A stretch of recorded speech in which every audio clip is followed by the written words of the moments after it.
एक है दुर्वा, एक है बेलपत्र और दूसरा है पहले नंबर पर दुर्वा, दूसरे नंबर पर बेलपत्र, तीसरे नंबर पर कनेर का फूल।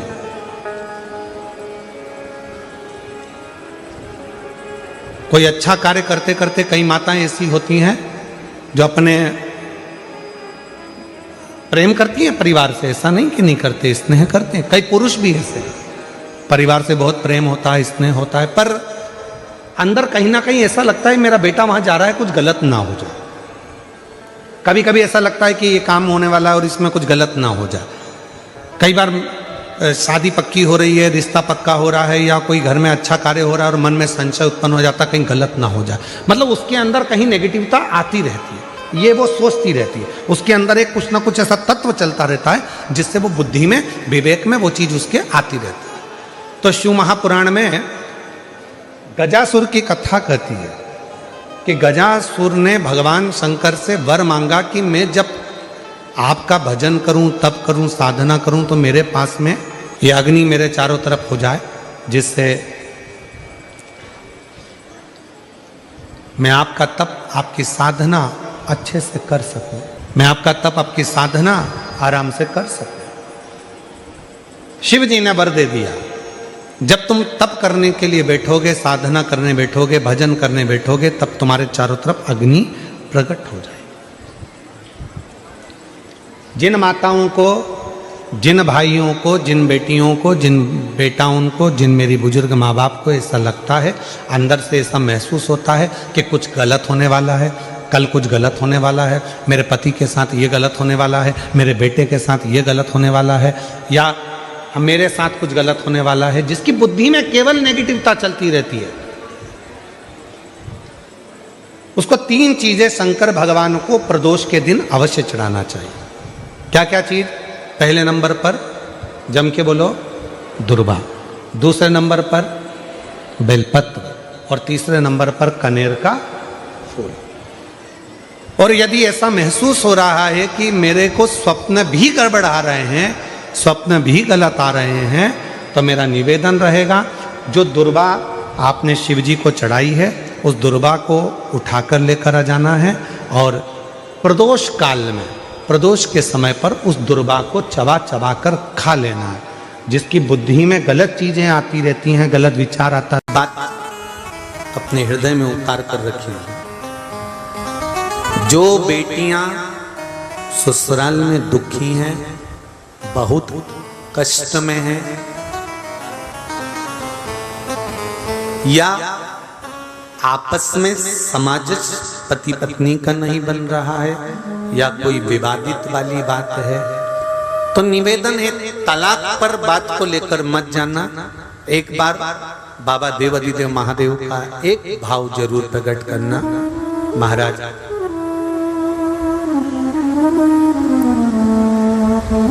श्री अवधूतेश्वर महादेव का नाम लेते। कौन से महादेव? अवधूतेश्वर महादेव का नाम लेकर थोड़ी सी मूंग, हरी जो मूंग होती है, उस मूंग को गला लीजिए पानी में। गलाने के बाद में उस मूंग को शिव मंदिर में ले जाकर भगवान जो नंदीश्वर विराजमान होते हैं वहां रखकर 7 बेलपत्र उस मूंग पर चढ़ा दीजिए।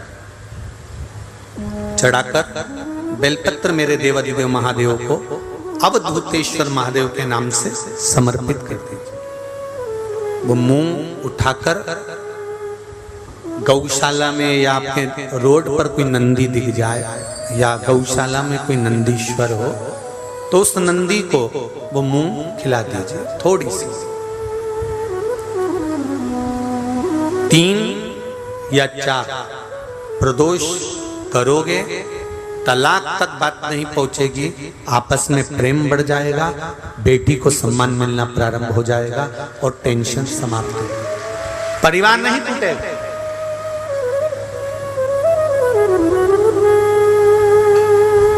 हमारे यहाँ तो मूंग का प्रयोग, जो हरी मूंग होती है, धना होता है, खड़ा धना, गुड़, ये जब घर में मंगल विवाह होता है, शादी होती है, या कोई अच्छा फंक्शन होता है, तो उसमें इन चीजों की जरूरत होती है। कभी आपने अपनी सासू माँ से पूछा कि मम्मी ये मूंग क्यों रखते हैं, ये गुड़ क्यों रखते हैं, ये खड़ा धना क्यों रखते हैं? ये तो सब दाल का सामान है, ये तो सब वहां रसोई घर में होना चाहिए। फिर ये पूजा की थाली में इसको क्यों रखते हैं, उसका कारण क्या है?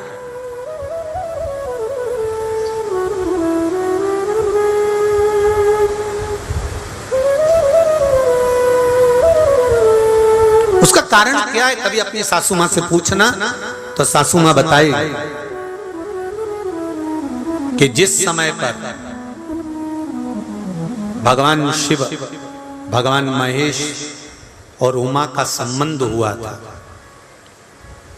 भगवान शंकर के 51 विवाह पहले हो चुके थे। पार्वती के साथ में 52वें नंबर का विवाह है शिव जी का। इससे पहले उमा, कात्यायनी, सती, कुष्मांडा, ऐसे भगवान शंकर के साथ में जो शिव जी के गले में मुंडों की जो माला होती है ना, उस माला में जो मुंड पड़े होते हैं वो 51 है। पार्वती माता ने पूछ लिया ये मुंडे किसके हैं? शिव जी ने कहा सब तेरे।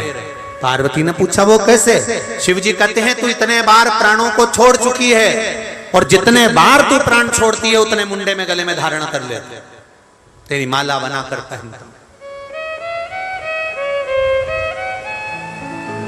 उमा और महेश का जब विवाह हुआ था, भगवान उमा और माता उमा और भगवान महेश का जब मंगल विवाह हुआ था, उस विवाह के समय पर माता उमा रुष्ट होकर भगवान शिव से, ऐसा नहीं है कि केवल माता उमा रुष्ट हुई, तिरुपति चले जाओ तो माता लक्ष्मी रुष्ट होकर नीचे बैठी हुई है।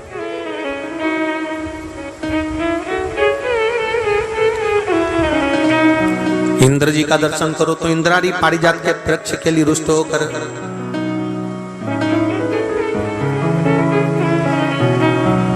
ब्रह्माणी और ब्रह्मा का दर्शन करो तो गायत्री मैया को यज्ञ में बिठा लिया पुष्कर जी में, तो गायत्री मैया को देखकर सरस्वती रुष्ट होकर बैठ गई। ऐसा नहीं है कि रुष्टता नहीं होती, होती है, पर उस रुष्टता में दोनों का साथ भी होता है। लक्ष्मी मैया से, भगवान विष्णु से लक्ष्मी ऐसी रुष्ट होकर गई कि नीचे आके बैठ गई, पर भगवान के पास नहीं पहुंची। ब्रह्माणी ब्रह्मा के पास नहीं पहुंची, पर पार्वती, उमा, सती शिवजी के पास के बिना दूर गई नहीं। दोनों, पार्वती मैया, माता उमा रुष्ट होकर भगवान महेश से चली गई, और जब भगवान महेश से रुष्ट होकर माता उमा जाती हैं, माता उमा चली जाती हैं, तब उस समय पर ऋषियों ने, संतों ने आकर माता उमा को समझाया। स्वयं देवऋषि नारद भी उस समय पर पहुंचकर समझाए कि मां, यदि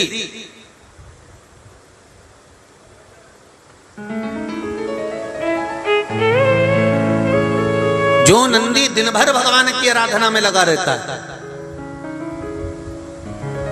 उस नंदी को यदि अर्चन किया जाए तो उसका फल हमें मिलेगा। उमा माता ने दोनों के संबंध को श्रेष्ठ बनाने के लिए मुंह भगवान नंदीश्वर को समर्पित करे। बहुत ध्यान दीजिएगा, आज भी बुजुर्ग माताएं पूजा की जो थाली रहती है उसमें गुड़, मूंग, धना, जब मंगल विवाह होता है या कोई अच्छा कार्य होता है, शुभ कार्य होता है, तो उसमें ये रखती हैं। उसका कारण है कि जिसका संबंध जोड़ा जा रहा है, जो लड़का लड़की का संबंध हो रहा है, या कोई सगाई हो रही है, या इन लोगों का आपस में कोई जुड़ाव हो रहा है, या दो रिश्तेदार आपस में मिल रहे हैं, तो इन लोगों में कभी विवाद खड़ा नहीं। कोई नया काम का चालू कर रहे हो आप, कोई व्यापार के लिए जा रहे हो, नौकरी नहीं लग रही हो, सर्विस नहीं लग रही हो आपकी, आपने बहुत एग्जाम दे ली, बहुत परीक्षा के लिए आपने तैयारी कर ली है, बहुत प्रयास कर लिया, बहुत प्रयास, अथक प्रयास आपने कर लिया, भगवान प्रदोष का अगर दिन हो और प्रदोष काल का समय हो और एग्जाम प्रदोष के बाद हो, या आपको तारीख मालूम पड़ जाए और उसके पहले अगर 15 दिन 20 दिन पहले भी प्रदोष पड़ रही हो तो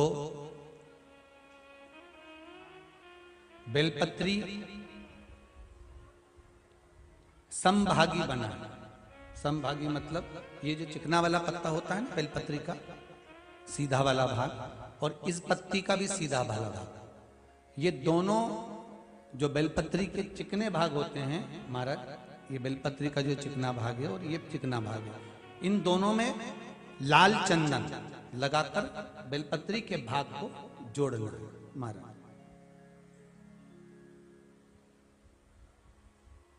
इस भाग को अपने हस्त कमल में रखकर उल्टा हाथ उस पर रखकर भगवान देवाधिदेव महादेव के 12 ज्योतिर्लिंग का स्मरण करना।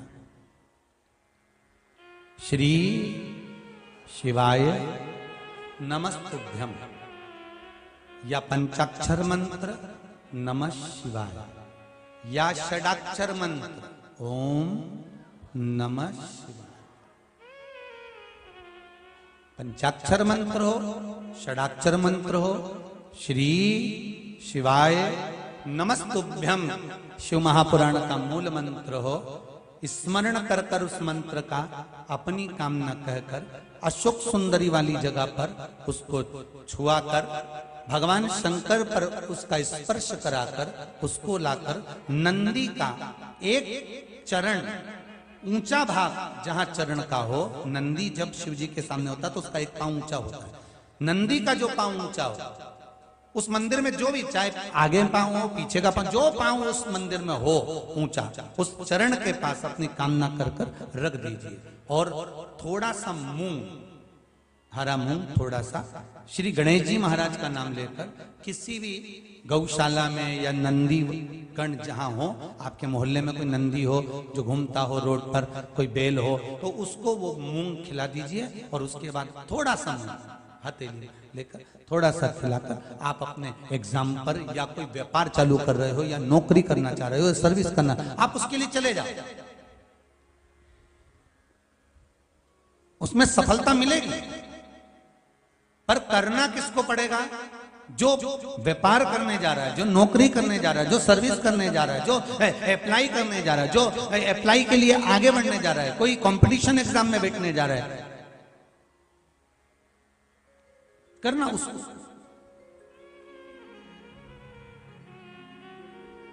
अच्छा, शादी करना है लड़के की, उपाय कर रही अम्मा, उपाय मां कर रही है। शादी करना है बेटी की, उपाय कर रही मां। थोड़ा तो बेटा बेटी का हाथ तो लगवाओ उसमें, भले वो करने नहीं जाए पर स्पर्श तो कर दे उसको।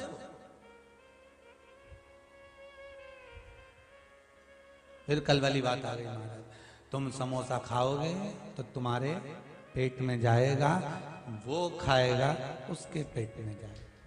तुम भजन करोगे तुम्हें मिलेगा, वो करेगा उसको मिलेगा।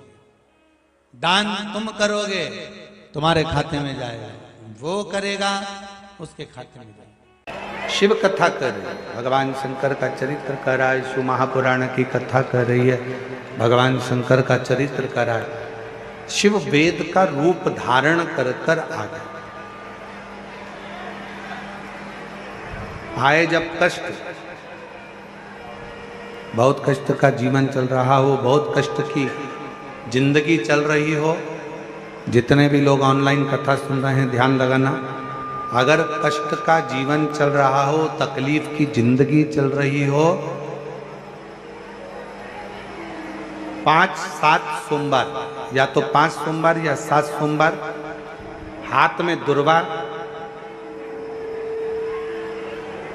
मान लो ये तुमने दुर्वा ले ली, हाथ में दुर्वा, एक बेलपत्र, और उसी हाथ में अपने घर का भरा हुआ 1 लोटा जल।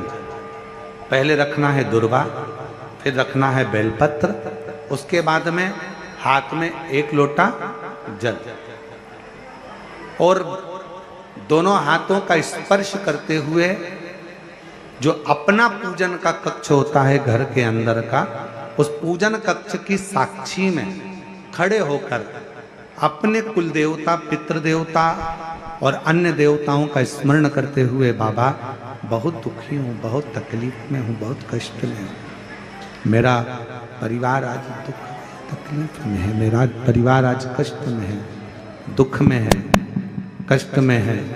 बाबा को अपने मन का भाव कहते हुए, हृदय से प्रार्थना करते हुए अपने घर के मंदिर से निकलकर फिर उस जल को लेकर शिवालय तक जाओ और दक्षिण की ओर खड़े होकर उत्तर की ओर मुख कर कर जल समर्पित करो। बेलपत्र और दुर्वा दोनों को अशोक सुंदरी वाली जगह पर चढ़ा दीजिए। अशोक सुंदरी की जगह तो सबको मालूम है ना। अशोक सुंदरी वाली जगह पर उस बेलपत्र और दुर्वा को समर्पित कर दो। चढ़ा हुआ थोड़ा सा जल लेकर आओ, घर के दरवाजे पर उसका छींटा दे दो, लेपन कर दो और बाबा से 5 सोमवार नियम से आप दुर्वा, बेलपत्र और जल का प्रयोग अगर करोगे, 5 सोमवार पूर्ण होंगे। जो तुम्हारा दुख है वो समाप्त जरूर होगा। शिव करुणा जरूर, शिव कृपा जरूर। बस इसमें 3 चीजों का स्मरण रखिएगा, 3 चीजों का ध्यान। पकड़ रहा गला, आवाज खुल नहीं पा रही, थोड़ा आवाज खोलिए और मिठास दीजिए। शिव पुराण कर रही है, इसमें 3 चीजों का स्मरण करिए। पहले नंबर पर दुर्वा, दूसरे नंबर पर बेलपत्र और तीसरे नंबर पर जब जल चढ़ाकर वापिस आओ तो अपने घर में प्रवेश के पहले देहली पर, चौखट पर भगवान शंकर के अपने घर के द्वार पर शिव का नाम लेकर जल का सिंचन। उसका फल कितना है? शिव कथा कहती है प्रदोष के दिन, प्रदोष काल में शिव जी के नाम का स्मरण प्रत्येक को कर लेना चाहिए। और एक नंदीश्वर शिव महापुराण से एक बात सीख कर जाइएगा।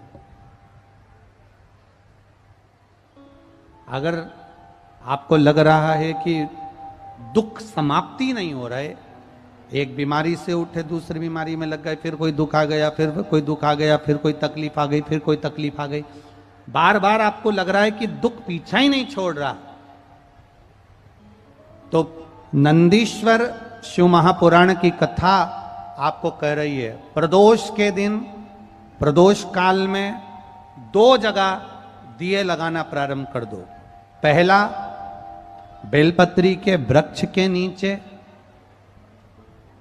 पहला दिया प्रदोष काल में, प्रदोष के दिन बेलपत्री के वृक्ष के नीचे, और दूसरा दिया अपने दरवाजे की चौखट के बाहर। मतलब अपन बाहर खड़े होंगे, अंदर की ओर दिया नहीं, बाहर की ओर। एक दिया बेलपत्र के नीचे देवाधिदेव महादेव से प्रार्थना कर कर, हे शिव शंकर, हे गौरी शंकर, हे शिव, आज प्रदोष का दिन, प्रदोष काल में आप भ्रमण के लिए निकलोगे नंदीश्वर के साथ में, ऐसी कृपा करना, आपके लिए मैंने द्वार सजाया है भोलेनाथ, आपकी दृष्टि मेरी चौखट पर भी कर देना, मेरी जिंदगी संवर जाए। इसलिए 2 दीप स्मरण करो। हाँ, अच्छा इशारा करा है, उसे समझ गए हो। जिस दिए को आप लगाओगे प्रदोष के दिन, प्रदोष काल में, एक दिया बेलपत्री के वृक्ष के नीचे लगाया है और दूसरा दिया जब आप घर में प्रवेश करोगे तो राइट हैंड पर ही लगाएं। कौन से हैंड पर लगाएं? राइट हैंड पर। बहुत बहुत साधुवाद आपको दीदी, धन्यवाद, धन्यवाद दो। उन्होंने इशारा करके बताया कि दिया किस ओर लगाएं। कम से कम अपने को अंदाजा तो लग जावे ना दिया किस ओर लगना चाहिए। साधुवाद था, बहुत बहुत साधुवाद। इसको जागरूक श्रोता कहते हैं, जिनको कथा के प्रति रुचि है और भगवान के भजन के प्रति रुचि है, वो तुरंत भाव से उसको स्वीकार कर ले। तो 2 जगह दीप, पहला कहां पर लगाएंगे? जम के बोलो जरा। बेलपत्री के वृक्ष के नीचे। अब बेलपत्री के वृक्ष को भी समझना, कौन सा वृक्ष होना चाहिए? जो आप खड़े हो, दोनों हाथ ऊपर हो, उस हाथ तक भी उसकी पत्ती को स्पर्श ना हो पाए, मतलब उसकी छाया हमारे पूरे शरीर पर पड़े, तो बेलपत्री के वृक्ष की मूलता का आनंद है। जो छोटे बेलपत्री के वृक्ष होते हैं, छोटे छोटे जो पौधे होते हैं बेलपत्री के, इनको जल डालकर, खाद डालकर सिंचित करो, बड़ा करो, उनको पोषित कर कर बड़ा कर कर कहीं अच्छी जगह उनको लगाओ। ये नहीं कि छोटी बेलपत्री के पत्ते तोड़ लो या छोटे से पौधे के पत्ते तोड़ लो, वो श्रेष्ठता नहीं है। शिव पुराण कहती है वृक्ष वो होना चाहिए जिसकी छाया हमारे ऊपर आए। बाकी के आपके घर में आप बेलपत्री का पौधा लगाते हो, उसको बड़ा करो, बड़ा करने के बाद उसको कहीं अच्छी जगह पर लगाओ जिससे वह बेलपत्री का पौधा बड़ा हो जाए। बड़ा हो जाएगा, हम हैं नहीं हैं, कम से कम वो पौधा रहेगा, वृक्ष बनेगा। वृक्ष बनेगा तो उसकी पत्तियां टूटकर महादेव पर चढ़ेगी, तो हमारा कल्याण अपने आप हो जाएगा। आप उसमें लगाइए, आप वो बेलपत्री के पौधे को बड़ा करिए, उसको लगाओ, वृक्ष हो बड़ा। तो पहला दिया कहां लगाएंगे? बेलपत्री के वृक्ष के नीचे।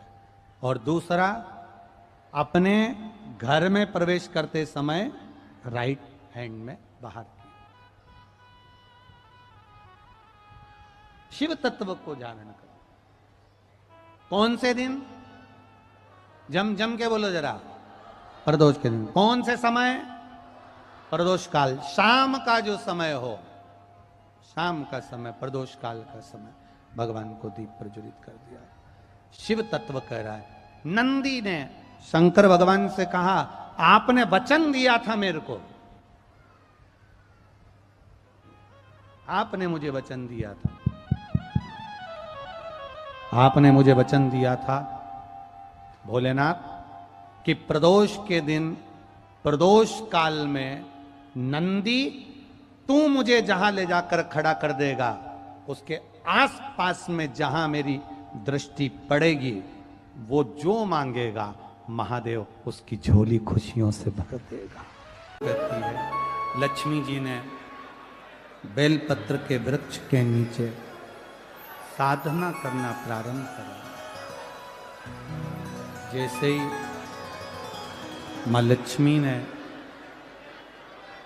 बेलपत्र के वृक्ष के नीचे साधना करना प्रारंभ करा, तो देवाधिदेव महादेव कुछ ही समय में, प्रदोष काल के समय पर लक्ष्मी जी के सामने शंकर भगवान प्रकट हुए।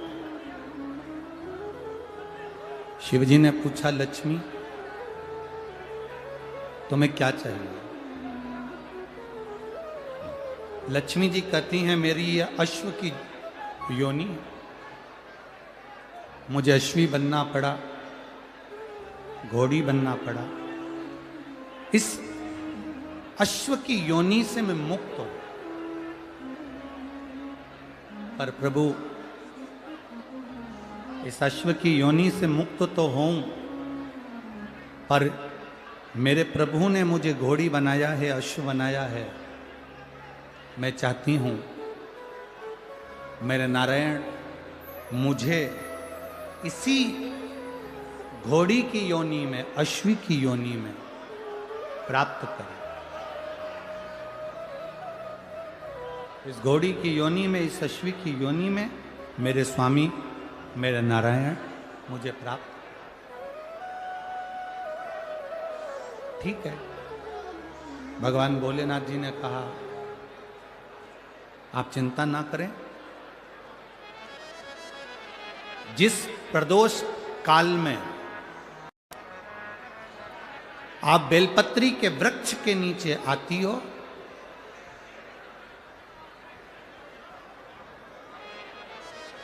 दुनिया का कितना भी दरिद्र व्यक्ति हो,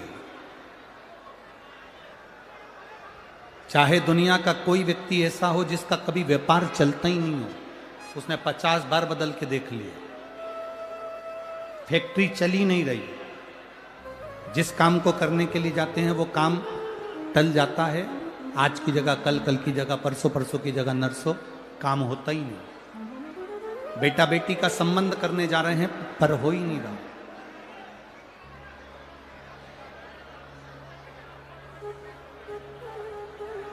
कितना भी दरिद्र से दरिद्र व्यक्ति हो, कितना भी दीन से दीन व्यक्ति हो,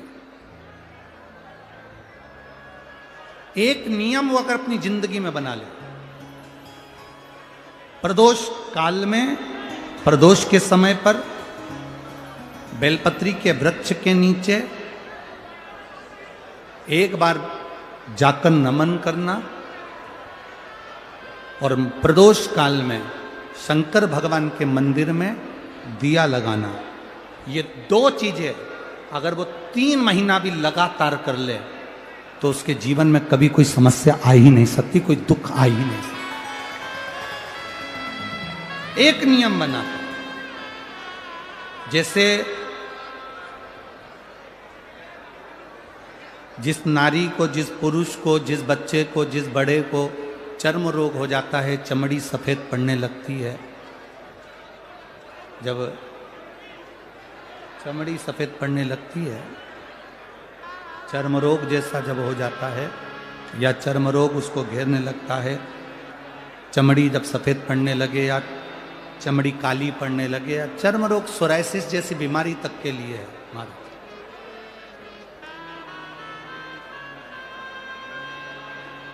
बेलपत्री के वृक्ष के नीचे की मिट्टी, बेलपत्री के वृक्ष के नीचे की मिट्टी, उसको जिस पात्र के अंदर शिवलिंग बनाने के लिए हम गलाएं, जिस पात्र के अंदर हम शिवलिंग बनाने के लिए उसको गलाएं और शिवलिंग का निर्माण कर कर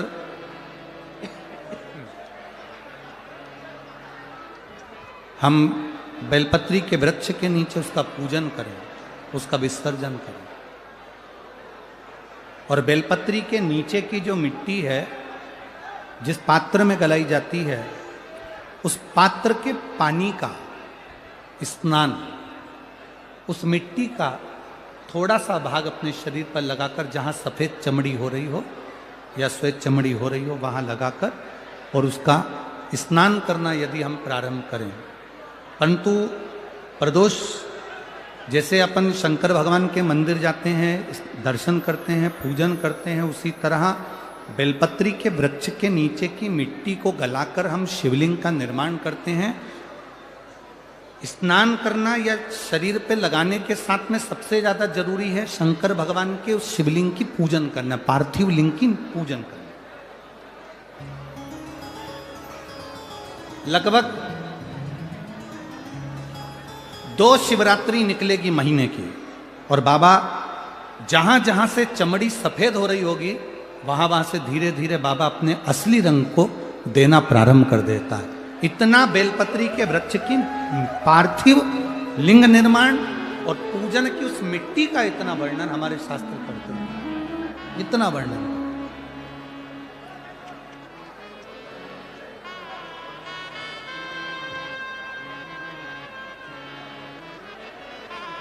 शिव कथा कह रहे, शिव महापुराण की कथा वर्णन कर रहे। स्वयं भगवान देवादिदेव महादेव ने नारायण से जाकर प्रार्थना करी, स्वयं भगवान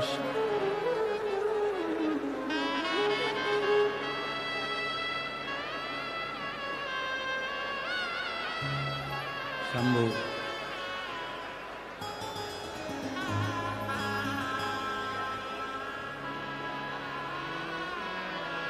स्वयं भगवान शंकर ने नारायण से जाकर प्रार्थना करी कि माता लक्ष्मी आपके लिए तप साधना कर रही हैं, आप उनको जाकर दर्शन दीजिए। भगवान नारायण शिव जी के कहने पर जाने लगे, भगवान शंकर के कहने पर भगवान नारायण जाने लगे। पर भगवान शिव जी ने भगवान नारायण को रोका और भगवान शिव जी ने नारायण को रोककर कहा, प्रभु रुको, मेरा निवेदन केवल इतना सा है, जैसे माता लक्ष्मी घोड़ी बनकर, अश्वी बनकर पृथ्वी पर गई हैं, आप अश्व बनकर पृथ्वी पर जाकर लक्ष्मी को लेकर आए। भगवान स्वयं नारायण अश्व बनकर पृथ्वी पर जाते हैं और लक्ष्मी जी को लेकर आते हैं। शिव महापुराण की कथा कहती है, भगवान शंकर का संवाद कहता है, स्वयं नारायण और स्वयं माता लक्ष्मी